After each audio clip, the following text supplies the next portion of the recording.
Star Wars may be the best thing that ever happened to Shakespeare. Unless you've been hiding in a galaxy far, far away, you will know that Yoda speaks with a distinctive grammar. He inverts pairs of phrases before speaking.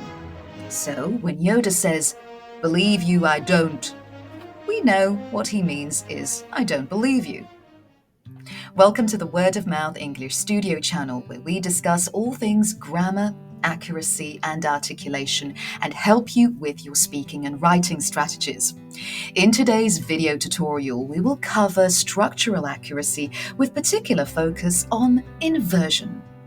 Solve it, can you? Do not. There is no try. Let's get started. Today we'll look at ways to mark up a Yoda sentence to recover its original meaning. Now, Yoda may have said phrases such as, "Strong you are, Luke," or "Into the mist sadly go I." But this unusual speech pattern is actually more common than we think. It is used in everyday conversation by real native English speakers. It is used in negation. It is used by marketers and advertisers. It is used by sports commentators. And it is used by the best narrators, perhaps even your university lecturers in academic English as well, to retell a point or story or an emphatic point more persistently, more forcefully, more elegantly, more eloquently. Today we'll have a look at some of the expressions that Yoda uses in different Star Wars films to clearly get an idea of the speech pattern and how it is used in technical English as well as everyday English. Now, as a C1 Advanced English user, you might already be familiar with the common word order in English being subject, then verb, then followed by an adjective or an adverb or a complement or a phrase. And here in the sentences below, we have some examples to look at. Now, these examples, please note, are not inverted. So inversion is not being used in any of these examples on this slide. We're simply looking at the way standard English sentences are constructed. So here are some very standard affirmative sentences. She is pretty. Pretty being the predictive adjective. We drove slowly. Slowly being an adverb. They play tennis. Tennis being the direct object. She is the supervisor. The supervisor being the predicate nominative. We sailed across the lake. And sail across being the prepositional phrase. Yoda inverts the typical English syntax. He says things like, "Strong you are, Luke," and "Into the mist sadly go I." This is rather unusual speech pattern, but it has proven to be contagious among many Star Wars fans all over the world, including adults in my class. Young children who see the Star Wars films pick up on Yoda speak immediately as well, saying things like "smart you are" or "fun it is." And these are examples of inversion. Inverted syntax is part of a grand literary tradition that needn't be a stumbling block if you are a modern reader. Reading comprehension really boils down to recognizing speech patterns, which is what we're talking about today. Can we and are we able to recognize inversion and tell it apart from a question, say, or tell it apart from an affirmative or negative sentence? So today we'll point out the parallels between what Yoda speaks, which is Yodish, and other written patterns, which a lot of our students need to know and have the confidence to use in order to tackle classical literature, or even some aspects of modern literature, and perhaps poetry. So let's have a look at some examples of what we call inverted syntax from Shakespeare's Macbeth. Doubtful it stood, as two spent swimmers that do cling together and choke their art. But for many of my students, Shakespeare's not the only reason they're trying to learn inversion. They're trying to learn it for marketing purposes. They're trying to learn it to be able to understand the news better, or perhaps how to converse naturally in everyday conversational terms, because we use it in everyday conversation. Let's have a look at other ways to use inversion. Of course, we're going to have a look at some interesting Yoda quotes. You might remember these from Star Wars Episode 1 in 1999. Agree with you, the Council does. Your apprentice, Skywalker, will be. This is not a typical ordinary sentence with ordinary sentence structure, particularly because the sentence begins with a verb, which is contrary to logic in normal affirmative sentences. Always two there are, no more, no less, a master and an apprentice. Can you figure out how to restructure this sentence in a normal everyday sentence? There are always two people, a master and an apprentice, no more, no less. Okay, so there should be some sort of logic to each of these sentences that you will be able to figure out. Need that? You do not. Can you figure out this one? Right, so this would be, you do not need that, of course. And in Star Wars Episode 2, in Attack of the Clones, you'll find these following phrases. Truly wonderful the mind of a child is. Can you figure that one out? It's, the mind of a child is truly wonderful, of course, as we always start sentences with the subject followed by the verb and followed by an object or complement or adjective or whatever. All right? So this is not an ordinary sentence that you'd expect somebody to use in ordinary conversation. Begun the Clone War has. Okay, so we started the sentence with another verb. This is definitely inversion. The Clone War has begun. Much to learn you still have. Of course, this one is self-explanatory. You still have much to learn, of course. Congratulations if you've got this far.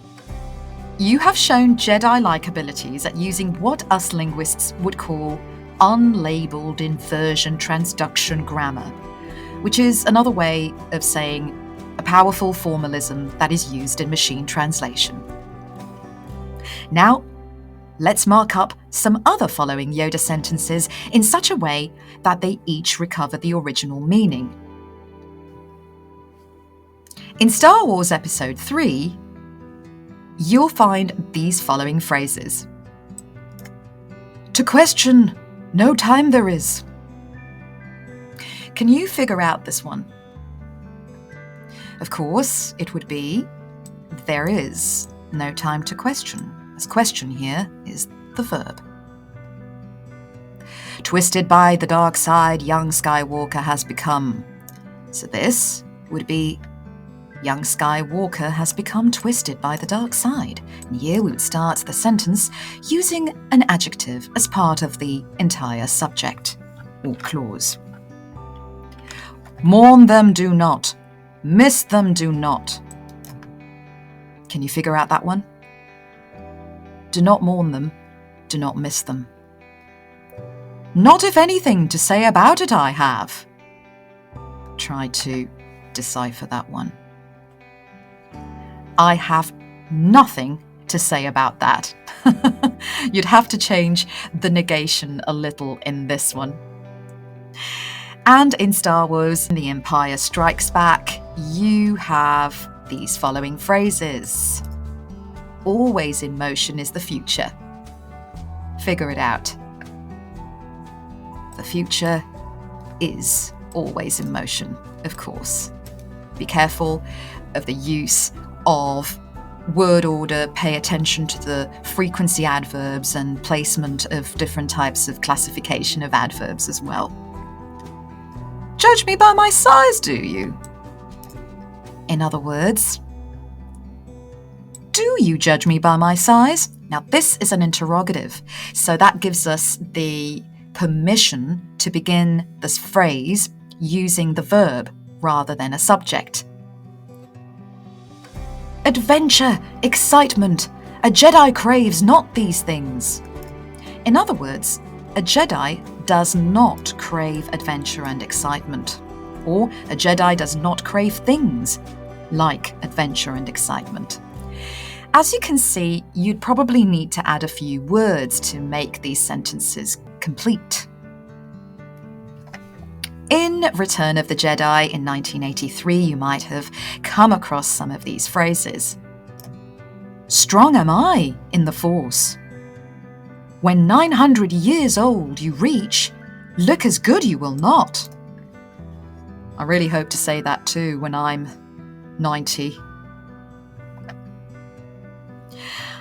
Now, in Star Wars The Last Jedi, you'll come across the following phrases. Oh Skywalker, missed you I have. Isn't that sweet? I have missed you, oh Skywalker. Page turners they are not. Or in other words, they aren't page turners. And the greatest teacher failure is. Can you figure out that one? I tell my students this all the time. Failure is the greatest teacher. So, have you learned to master Yodish? But take care, most of the time you can only use inversion when it comes to intransitive verbs and adverbial expressions of place, but you can't use it with transitive verbs, so do pay attention. Transitive verbs can't be used in inversion. She watched TV in the house all day long would typically be a great sentence. However, if you were to try out inversion on this sentence, it wouldn't be successful. In fact, it would be unintelligible. We can't say, watched she TV in the house all day long in normal speech or formal speech, or to make an emphatic point either. Why? Because, well, watched is a transitive verb. In English, we can also substitute an inversion for a conditional if we wanted to. As we know, conditionals can be used in a variety of ways, and conditional sentences with the verbs have and were can be rewritten using inversion instead of using if. If I had known you didn't eat cheese, I wouldn't have made a lasagna. Or, here's the inverted version. Had I known you didn't eat cheese, I wouldn't have made a lasagna. So, have you experimented with using this type of inversion? Or have you simply ignored it? Our professionals employ the use of English by being more formal, so it's common to use inversion instead of conditional forms in more formal language. For instance, had he known how much work it was going to involve, he may not have been so enthusiastic about the project. Were the stakeholders informed prior to the negotiations, there may have been a different outcome. And had I had more time, I would have greatly enjoyed getting to know your team better. And had they listened more carefully to the tour guide, they wouldn't have got lost. By the end of this tutorial video, you should be able to change the sentences from conditional form using inversion in the way we've used it in the previous slides. Of course, this might take you a little longer to master if you need to use inversion more regularly and for a variety of reasons. But think about other ways that inversion can be used, and perhaps we'll discuss it again in one of my other videos. Congratulations! You can now speak Galactic Basic.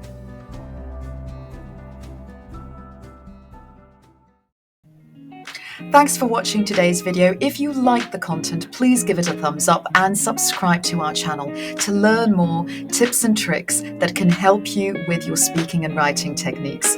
And see you next time.